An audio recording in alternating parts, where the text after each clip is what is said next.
More hate. I'm all about the hate. Awesome. Alright, so World 2-3 is a really fun stage. It's actually our first Western stage, and it has the Western theme. Pretty awesome. Thing is, it has branching paths, and usually in both Yoshi's Island and Yoshi's Island DS, if you run into a branching path, they'll put the corresponding number of coins and flowers on each of the branching paths, so that no matter what path you take, you're still able to get 100%. This level, they forgot to freaking do that! Oh my god! You have to take the correct branching paths to get 100%, otherwise it's impossible to get 100%. Ugh! Like, this level is really fun to play through, but if you don't take the correct branching paths, you will never get 100. Is that Yoshi wearing sneakers? You just noticed that Yoshi's only article of clothing are shoes and saddle? He's wearing purple sneakers though, but that's the only reason why I noticed him. I knew he had a saddle. I knew he had shoes, but I didn't know he had purple shoes. So I already explained my frustration pretty well with this level. So how about why this level is a good level? It's frankly just a really fun level to play through. Not to mention that it also has the best music in the game too. I will have to make sure to make note of that.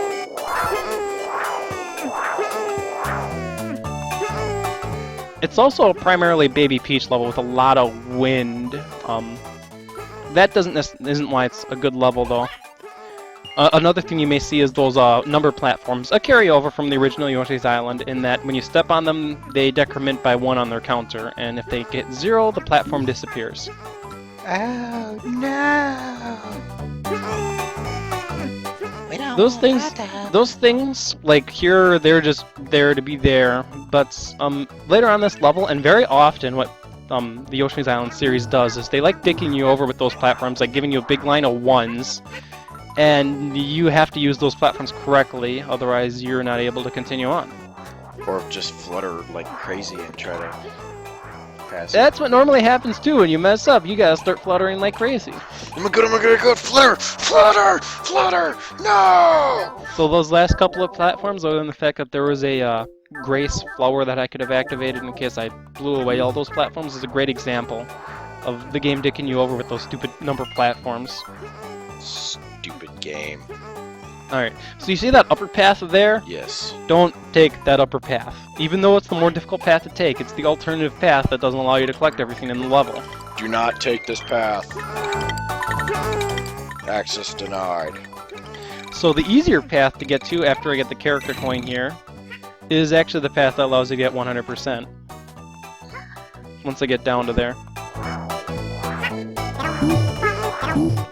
Terminated if you take that path. Do not be terminated. Do not pass go, do not collect $200. Do not pass go, do not collect $200. Fuck you, Monopoly guy! Alright. That smug bastard with that mustache and that monocle. I will punch him square in the face! How dare you pick the car? I'm always the car!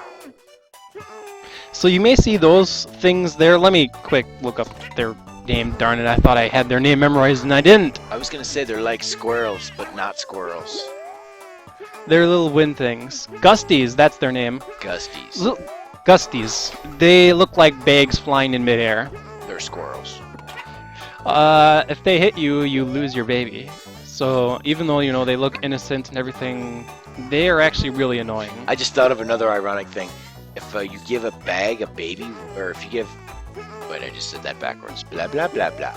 If you give a bag to a baby, well, guess what happens? Nothing good. No. So, do not touch bags, and do not give bags to little babies. Because they will play with those bags. So you might be wondering, what the hell am I doing here? That Gusty that was flying earlier that I accidentally killed, if you get a good flutter off of him, you don't need to use the number platforms to get up here, and I wanted to show that. But sadly, I didn't get to show that. Ah, well, say la vie. So, we're in this western place, but yet there's a dinosaur graveyard here?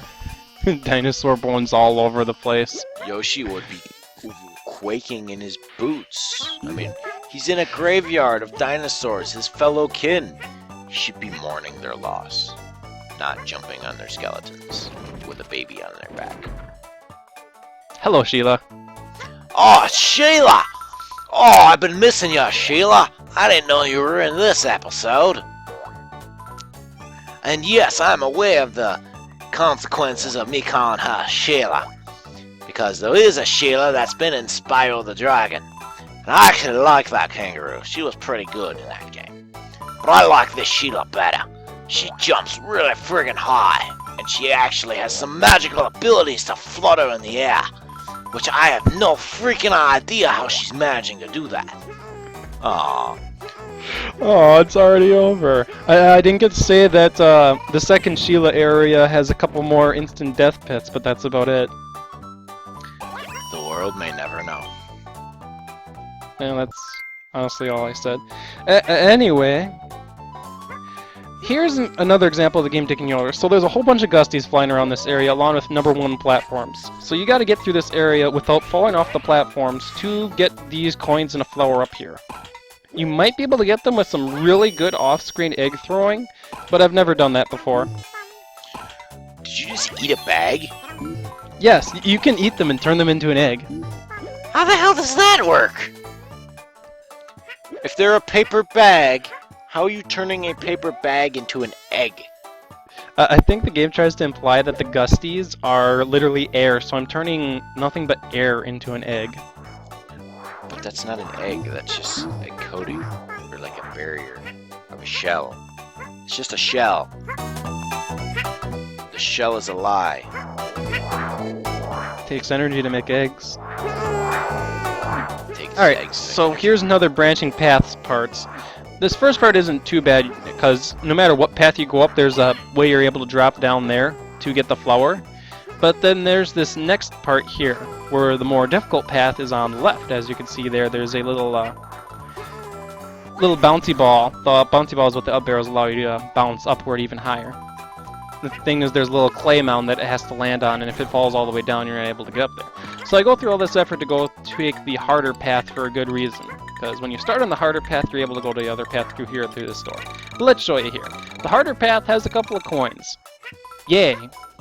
Woohoo! Way to go. Lots of coins. Also, I suppose it has a couple of stars too. But then there's that platform up there that doesn't allow you to go back down. Let's perhaps take the easier to get to path. Oh look, red coins. Wow. That is a huge dick move. I had to play through this level 4 times, each at each intersection, because I completely forgot that this level dicked you over. I'm telling you, man, Nintendo is not our friend. They are like the communists of Russia.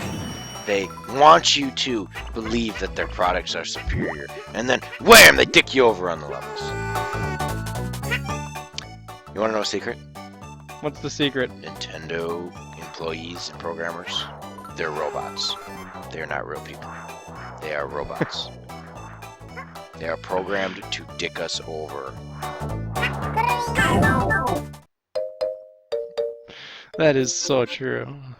Anyway, there's a baby changing station that is kind of needed because this next area is nothing but lots of wind, and I literally mean tons and just tons of wind. Wait a minute, that was a baby changing station? Well, yes, the stork stop I should call it, but that's another name for it. Well, the baby changing station. So where's the koala? Where's the what's that stupid koala called? It's like the koala childcare.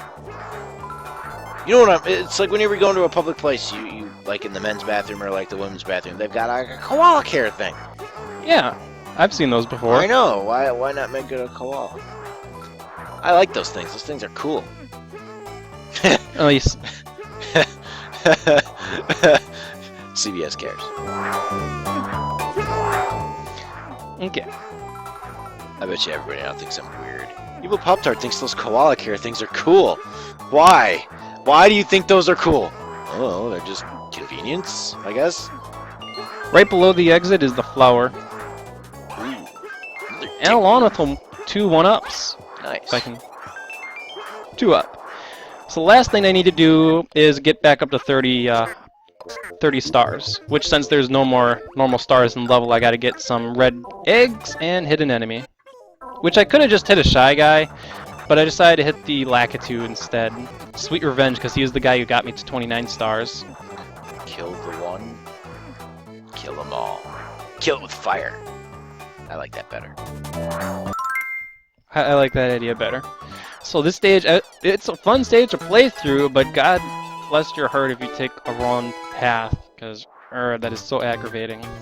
Yeah, if you take the wrong path, no koala changing station for you. I don't know why I like those things. They're just convenient. Oh look, slot machine again! Thanks, game! Yay! Fucking slot machine. You don't give me stuff like the mix and match, or another lottery. You gave me this, and I unfortunately messed up the timing. Aww. Okay. I'll bet you there's probably some special way, like what picture comes up, like if a watermelon rolls by, it'll stop on an egg, or... I'm sure That's there's exactly how it works. I've never actually looked up what it is exactly. I just kind of go with my gut instinct on them.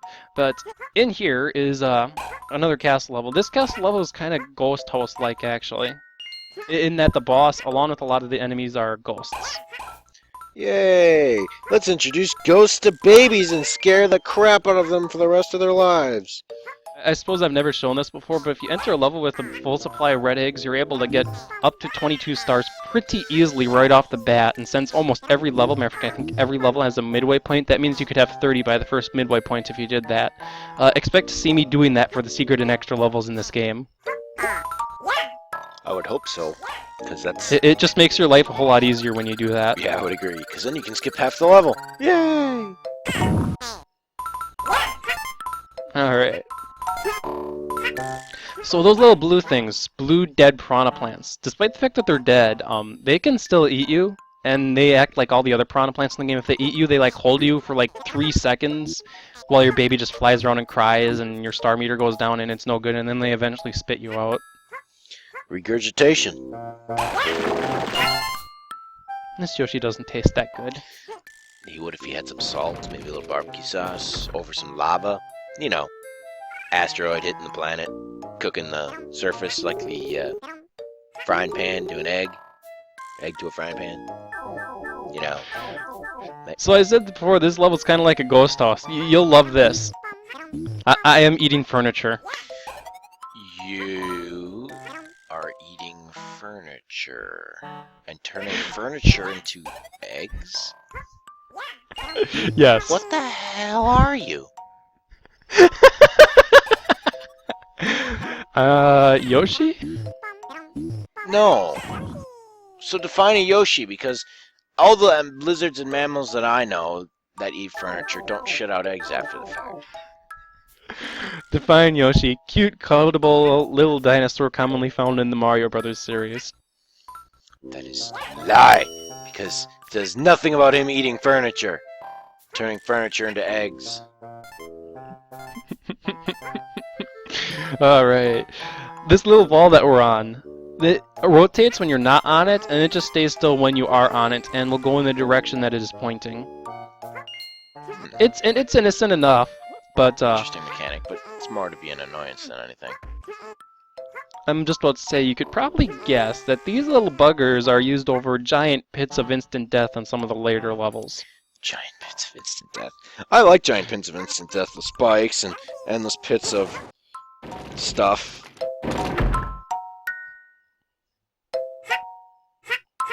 So here's a funny thing they gave you. They give you this one-way door here in case you want to go back. Why the hell would I want to do that? Because I can just go back to this door. Exactly. Maybe you forgot something. Maybe one of your babies dropped their whatever the hell the babies suck on. Pacifier? Yeah, there you go. The other name for it is a nook. A nook. So my goal there was to flutter onto the platform while collecting the eggs, and that didn't work. So instead, let's just get back up there. There we So go. they call it a nook is because the sound that it makes when you do it, it goes... Is that why it's a nook? Truth be told, I don't know. I just always called the flipping thing a pacifier because that's what it is technically called. I called it a thingy because I had a total brain fart because I didn't know what the hell it was called. So sue me, I don't have kids. Or nieces. Uh, Well, I do have a couple I nieces, but- suppose I have a niece and a nephew. Alright, so I completely forgot that I don't have to throw eggs at these coins because the platforms, when you stand on them, raise and lower. Curses. Did you just try eating him with your tongue? Yeah, if you try eating an enemy that you can't eat, Yoshi's tongue begins to spaz out and he looks like he's totally disgusted at what he's trying to eat. Really, it doesn't like get sucked in and he tries to eat it and then he tries to swallow it, but then it can't get big enough and then it just expands in his stomach and then he just gets torn apart or ripped apart. That would be evil. Yeah, I know, because a Yoshi stomach is not endless. Well, actually, we don't know that because he shits out eggs, like, by eating furniture, so we don't know the digestive system of a Yoshi. I challenge anybody, digestive system of a Yoshi. I expect a dissertation on the explanation of Yoshi's digestive system. Yes, I must know. I'm fascinated by a Yoshi, so I must understand how he digests everything so quickly. That was a really nice shot, but it wasn't the shot I needed to make. I needed to make that bank shot there. There we go. I was just about to say that was a nice shot. I miss Sheila. I want more Sheila. Because I don't know how the hell a kangaroo can float. Truth be told, I forgot all the levels Sheila appears in. I can tell you it's not any more of the World 2 worlds, so... Aw. We'll have to wait for more Sheila? Mm-hmm. I should have tagged Sheila when I had the chance. So, I learned something today in this video. You cannot side dash attack furniture. You'd imagine a little baby monkey ramming into furniture would do something to it, but does nothing. That sucks. Good thing is there's a midway point right there, which is, of course, coincidentally right before the boss, so it doesn't matter if I lose any stars whatsoever. Yay! Woot! Golf clap. Say hello to the boss, who is a giant boo. Whoa! She's all like boggly, man. It's like he's on crack. Or has a extreme hypertension disorder. So here's how Kamek powers up this boss. He's now invincible. Except take a look at the bottom screen for me, will ya? Yeah, I noticed that. He's upside down. Why is he upside down? It's mirrored. Exactly, the bottom screen's supposed to be a mirror. He is visible in the mirror and invisible on the normal screen. But right there, he's invisible in both. So here's the thing, he just floats around the room, and if you touch him, he hurts you. But the thing is, he has invincibility frames, but he's really dumb, truth be told. In that, you know, he shoots something at the bottom screen to break the mirror some more, but then he just starts floating around the room, and it's really easy to dodge him, and more importantly, it's really easy to throw an egg at him. Easy boss. Interesting. Very easy boss. Considering he wasted all his talent. Are you ready for more Western levels for the rest of World 2? Sure, let's see more shenanigans. Okay, World 2.5 and more on the next episode of Let's Play Yoshi's Island DS. This has been Miles Luigi. And this has been the Evil Pop-Tart. See you next time.